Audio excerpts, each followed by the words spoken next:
భారతదేశంలో ఒక రాష్ట్రంలో రాజధాని గురించి లోకసభలో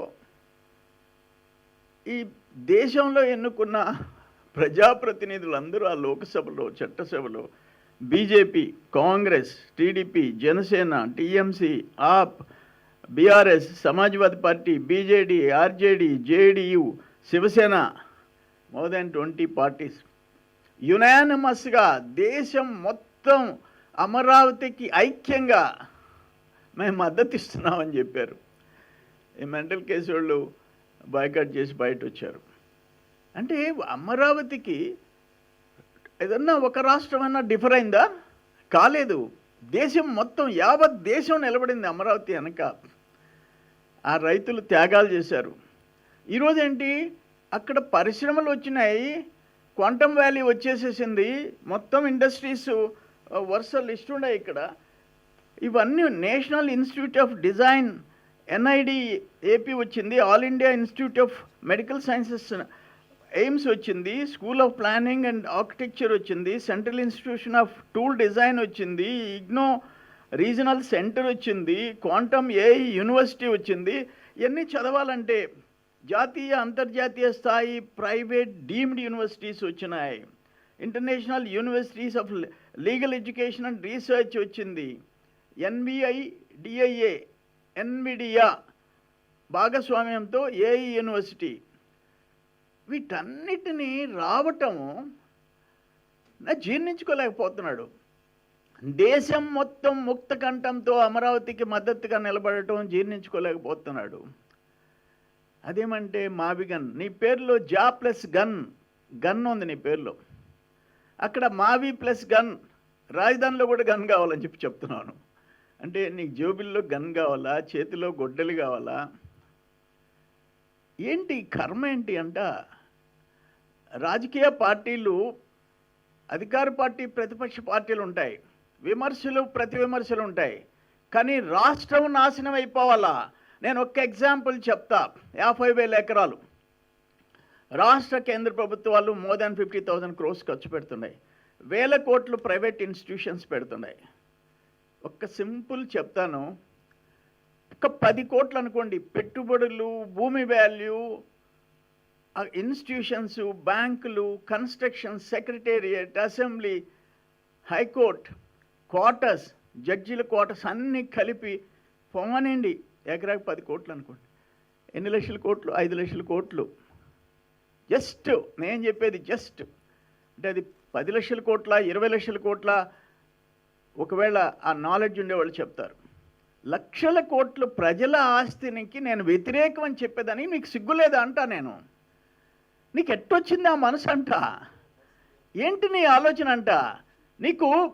నువ్వు పిల్ల చేష్టాలు చేస్తుంటే అమరావతి ఆ ప్రాంత ప్రజలని నాశనం చేయాలా? రాష్ట్ర ప్రజల ఆస్తి, లక్షల కోట్ల ఆస్తిని ధ్వంసం చేయాలని చెప్పేసి నువ్వంటే అక్కడ కూర్చొని బెంచులు తట్టేదేంది?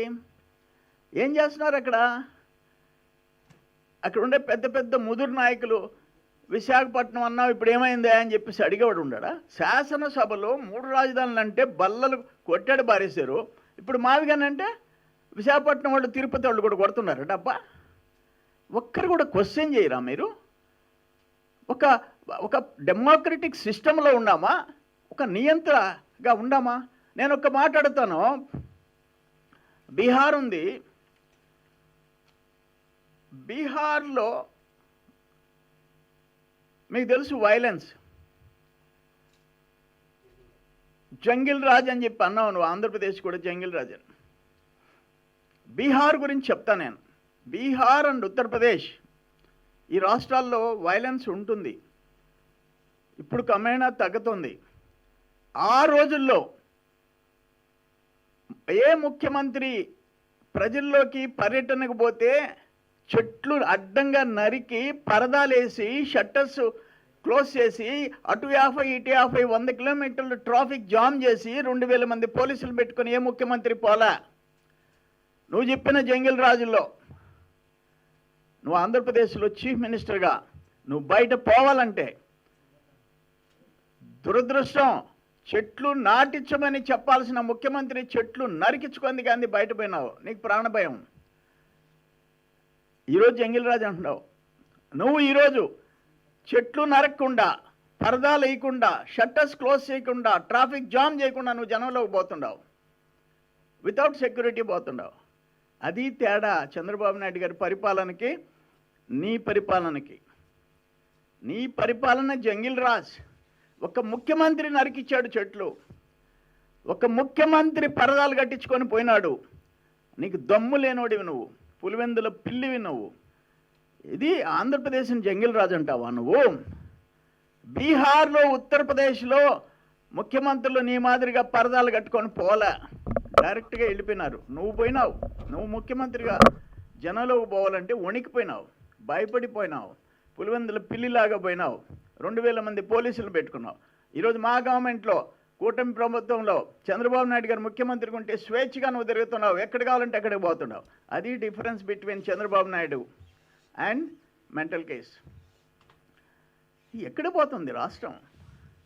ఏమైపోద్ది అంటే పెట్టుబడులు రాకూడదు. దేశం లోక్సభలో కోడై కూసింది అమరావతి రాజధాని అని నువ్వు జీర్ణించుకోలేకపోతున్నావు.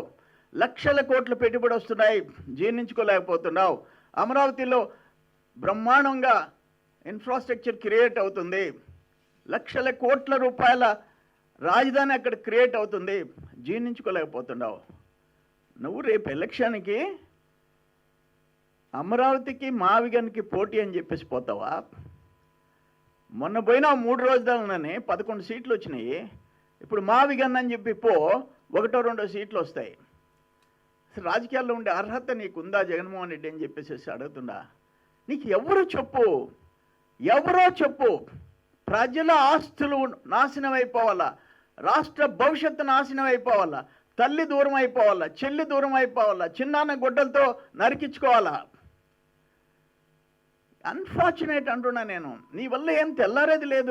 రేపు ఎలక్షన్స్లో నీ ముఖం మీ వైసీపీ నాయకులు చూడరు, వైసీపీ నాయకులు.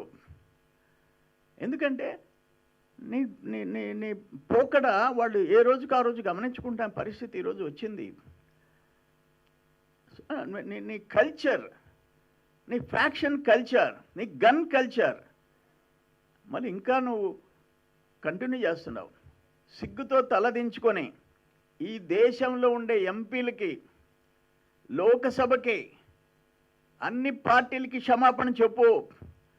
వన్స్ ఒక చిన్న రాష్ట్రంలో రాజధాని గురించి మొత్తం దేశమంతా ఒకటైతే నువ్వు దాన్ని వ్యతిరేకించిన దానికి క్షమాపణలు చెప్పుకో, సిగ్గుతో తలదించుకో.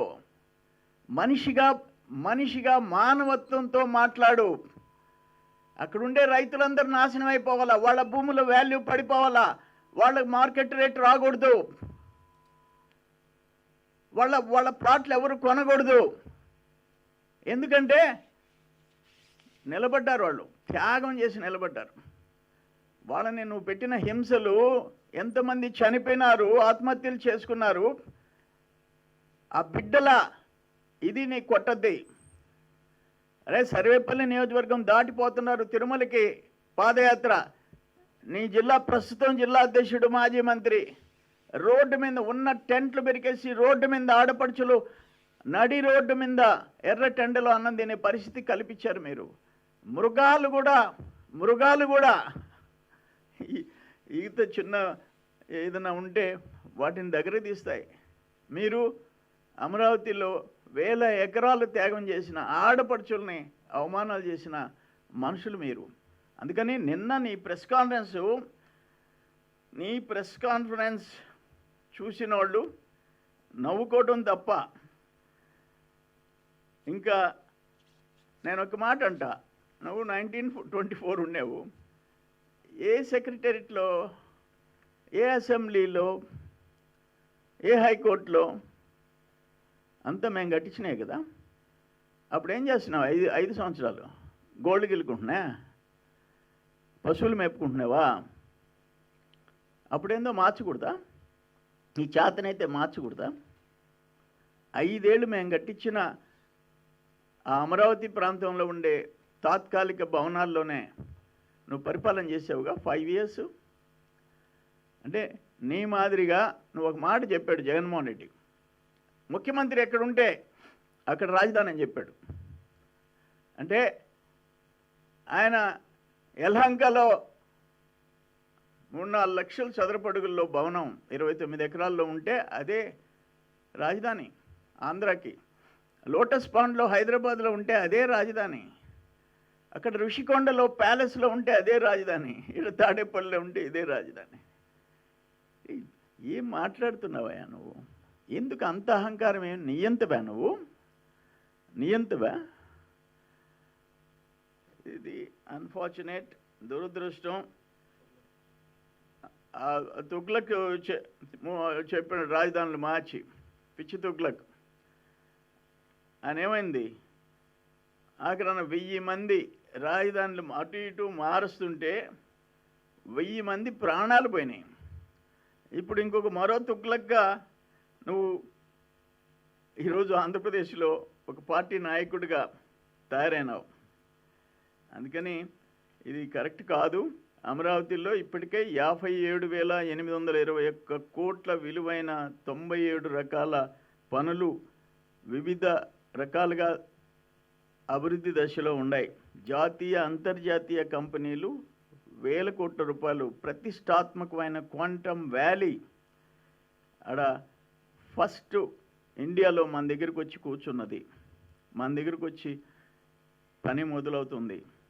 ప్రజావేదికను కూల్చినట్టుగా వీటన్నిటినీ నేను వస్తే మావిగన్ను పెట్టి కూల్చేస్తానని చెప్పి నువ్వు చెప్తుండవు. ప్రజలు అర్థం చేసుకోవాలా.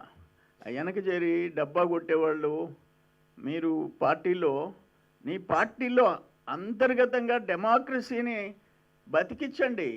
ఒక నియంత కింద పనిచేయబాకండి. తల్లిని చెల్లెల్నే దూరం చేసుకున్న వ్యక్తి ఇంకా అమరావతి ఆంధ్రప్రదేశ్ ప్రజల మీద అతనికి ప్రేమ ఉంటుందని ఎట్టనుకుంటున్నారు? ఇది కుదరదు. అల్టిమేట్గా చెప్తున్నాం అయ్యా జగన్మోహన్ రెడ్డి, ఏంటంటే కోర్టులు నీ కేసులు నువ్వేం చట్టాలకు అతీతం కాదు. కొంతమంది 5 సంవత్సరాలకి 6 సంవత్సరాలకి కేసులు విచారణ జరిగి జైలుకు పోతుండారు. నువ్వు 12, 14 ఏళ్ళు, 15 ఏళ్ళు number of cases, not a పెట్టి కేస్. 43,000 కోట్లు ఏదో పోలీస్ స్టేషన్ వాళ్ళు కేసులు పెట్టింది కాదు. ఆ టౌన్ పోలీస్ స్టేషన్, ఈ టౌన్ పోలీస్ స్టేషన్, సిబిఐ పెట్టింది. 43,000 కోట్ల రూపాయల అవినీతి మీద. అన్ఫార్చునేట్ అయిపోయింది 14 ఇయర్స్. ఇంతవరకు కనీసం నువ్వు బోన్లో నిలబడి నువ్వు కోర్టుకు వివరణ ఇచ్చే పరిస్థితి కూడా రాలే. రాష్ట్ర ప్రజలందరూ వెయిట్ చేస్తున్నారు. రాష్ట్ర ప్రజలు ఆ కేసు ఎప్పుడు వస్తుంది, విచారణ ఎప్పుడు జరగద్ది, న్యాయస్థానం తీర్పు ఎప్పుడు ఇస్తుంది, ఎట్టుంటుంది ఆ తీర్పు అనేది ప్రజలందరికీ తెలుసు. అటువంటి పరిస్థితుల్లో ఉండే నీవు అమరావతిని వ్యతిరేకిస్తాను, నేను వస్తే అమరావతిని అక్కడ ఉంచను రాజధానిని అని చెప్పి మాట్లాడటం దుర్మార్గం. దుర్మార్గం. నువ్వు ఒక విధ్వంసకుడివి. ప్రజలు గమనించాలా, నీ పార్టీలో వాళ్ళు తిరగబడాలా. ఆ రోజు దగ్గరలో వచ్చింది. చంద్రబాబు నాయుడు అంటే ఒక కష్టపడే వ్యక్తి, భవిష్యత్ తరాల గురించి ఆలోచించే వ్యక్తి. నువ్వైతే గన్లు, గొడ్డళ్ళు, ఇవే నీ ఆలోచనలంతా. అటువంటి పరిస్థితికి ప్రజలు ఫుల్ స్టాప్ పెట్టేదానికి సిద్ధంగా ఉన్నారు. అందుకే నువ్వు కనీసం 19లో అమరావతిని సపోర్ట్ చేస్తే ఈ ప్రాంతంలో కూడా కొన్ని సీట్లు గెలిచావు. నువ్వు గెలిచిన తర్వాత 3 రాజధానులు అన్నావు. ఏమైపోయినావు నీ పరిస్థితి? నువ్వు చెప్పిన 3 రాజధానుల దగ్గర అటు విశాఖపట్నం, ఇటు విజయవాడ, అటు తిరుపతి కుమ్ము వదిలిపెట్టారు. మీరు అడిగిన దానికి 3 ప్రాంతాలు, నువ్వు చెప్పిన 3 ప్రాంతాలు కుమ్మేసేసేసారు. అది నీ పరిస్థితి. ఇంకా నీకు తెలివి రాలేదు. నువ్వు 3 రాజధానులు అన్న తర్వాత రాష్ట్ర ప్రజలు తిరగబడితే నీలో రియలైజేషన్ పశ్చాత్తాపం లేదు నీకు. ఒక నియంత పోకడ నీది. దానివల్ల రాష్ట్రం నష్టపడుతుంది.